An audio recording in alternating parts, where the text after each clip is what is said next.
नमस्कार साथियों, मैं डॉक्टर अमित त्रिपाठी लक्ष्य संसदीय न्यूज में आपका स्वागत करता हूं और आशा करता हूं कि आप अच्छे होंगे। दोस्तों, आज हम बात करेंगे चाइना के बारे में और ये चीज़ें चर्चा करेंगे आपसे कि एनालिसिस करेंगे जो है चाइना के बारे में कि आखिर चाइना इतना डेवलप कैसे हो गया, क्योंकि दोनों देश एक साल के आगे पीछे और हम का नाम है दोनों एक ही शुरुआत में जो का नाम है एक ही इकोनॉमिक ग्रोथ था, लेकिन चाइना इतना आगे कैसे निकल गया और हम इतना थोड़ा पीछे क्यों रह गए। तो दोस्तों, इसी पे का नाम है आज हम आपस में जो है का नाम है चर्चा करते हैं। दोस्तों, चाइना की शुरुआत में जब चाइना का नाम हुआ था तब भी चाइना ने कम दर्द नहीं सहा है।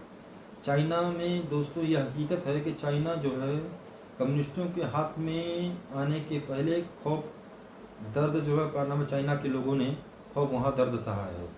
और इसमें जापान तो मुख्य रूप में उसका जो का नाम है शुरुआत में चाइना के साथ क्या हुआ है ये तो इतिहास में का नाम है दर्ज है।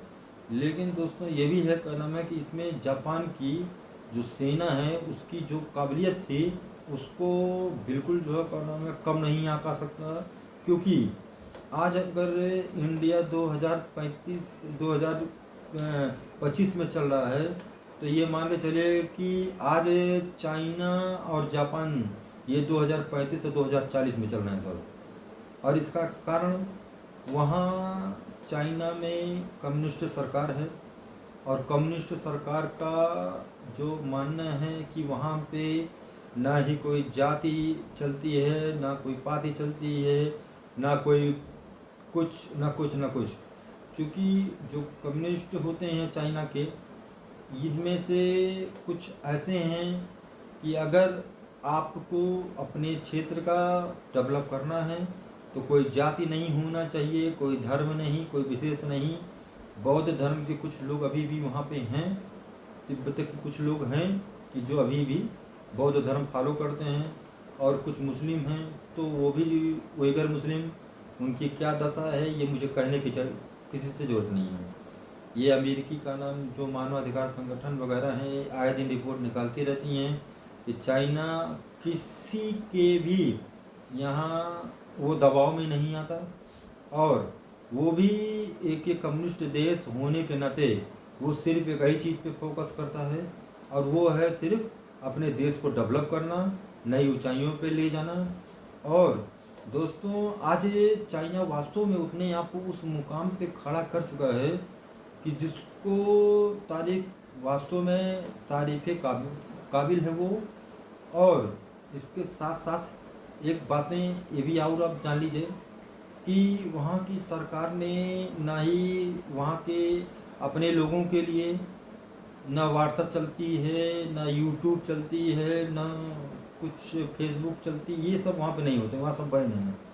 और शायद इसी वजह से वहाँ की पब्लिक अपनी का नाम है जो देश के बजट का नाम खतरे हैं और जो अंदरूनी जो का नाम है सूचनाएं हैं, जो वहाँ की जासूसी वगैरह जो होने की डर रहता था, वो सब काफ़ी कोस दूर हैं वो सब। और शायद इसी वजह से जो चाइना अपना खुद का जो है का नाम है वीचैट वगैरह जो है अपना तमाम तरह की जो वहाँ का ऐप है उसने अपने देश में खुद अपने डेवलप किया और खुद अपने देश के लोगों को खुद इस्तेमाल कर रहा है। मतलब देश की इकोनॉमी को इसके ज़रिए भी जो है का नाम है बढ़िया बूस्ट मिल रहा है। और आज दोस्तों यही चीज़ें अगर इंडिया में शुरू से डेवलप हुई होती, अगर यहाँ की सरकारों ने इधर उधर देखने के बजाय थोड़ा सा कारनामा टेक्नोलॉजी पे डेवलप कर दिया होता या थोड़ा भ्रष्टाचार को कम किया होता, तब भी आज नहीं कुछ जो का नाम है तो इंडिया भी अच्छा पोजीशन पे हो गया होता। खैर, ये 10-11 साल में जो मोदी जी ने करके दिखा दिया, इस बात को चाइना भी अच्छी तरीके से जानता है कि मोदी जी का जो है अगर ऐसे ही रह गई सरकार तो 2040 का विजन है मोदी जी का वो पूरा हो जाएगा।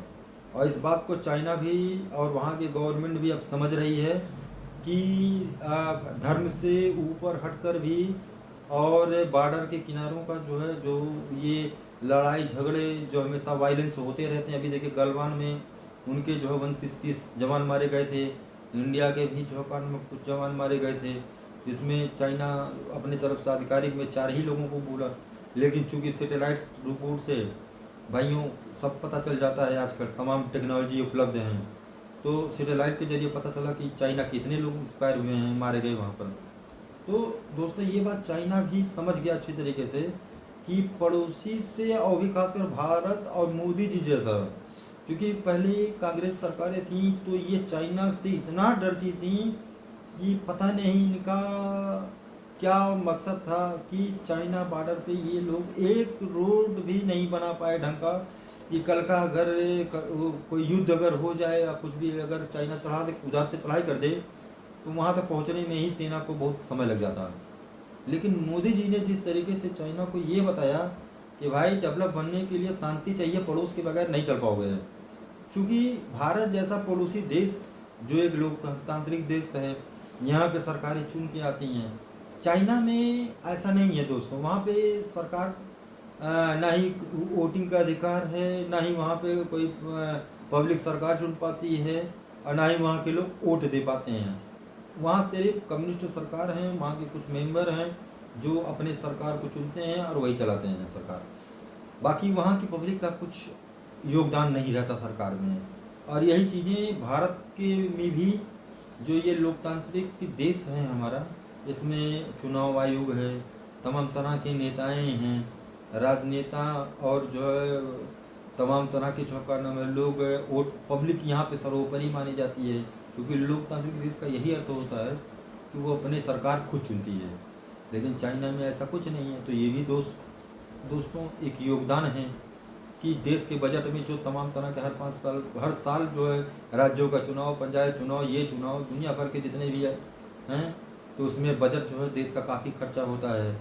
उसके बाद फिर सरकार बनने के बाद ये चीज़ें वो चीज़ें बदलती रहती हैं, और कोई भी सरकार हो जब वो बदलती है या कारण होती है, तो वो तमाम तरह का अपना बदलाव करती है देश में। तो ये दोस्तों अच्छा, उस समय जो है चुनाव के समय 1 से 2 महीने तक वैसे ही चुका नाम है, वो जब का नाम है देश में चुनाव आचार संहिता लगा रहता है, तब भी डेवलप का काम रुका रहता है।